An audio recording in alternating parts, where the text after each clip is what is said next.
ہمارے ہاں کم ہے، لیکن بہرحال جو لوگ روزے زیادہ رکھتے ہیں ان کے لیے اللہ پاک نے ایک اور دروازہ وہاں پر بنایا ہوا ہے جس کا نام باب الریان ہے، یعنی جو روزے رکھنے والے ہیں ان کو خاص طور پر اس دروازے سے گزارا جائے گا تاکہ لوگوں کو پتہ چلے کہ یہ دنیا میں بہت زیادہ روزے رکھتا تھا، اللہ رب العالمین کی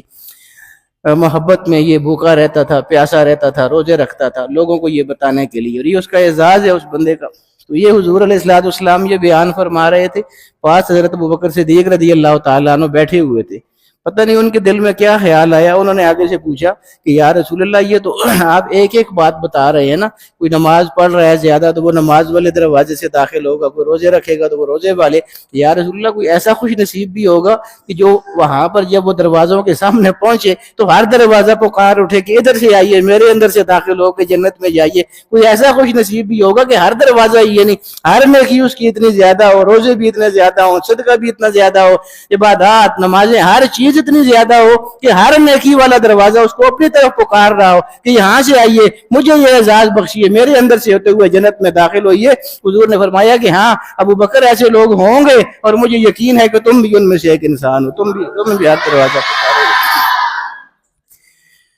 تو بہت ہر لحاظ سے